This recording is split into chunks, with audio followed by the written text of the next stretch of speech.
garip aşık vardı, bir düğün günü vardı, gayrı mahşere kaldı o sevda.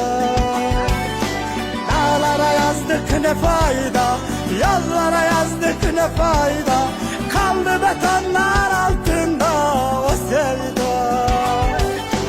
Bizim aşkımız nazar oldu, düğünlere bastık mezar oldu, anlatmayayım ağlarsın, duyanın gönlüne dert kaldı.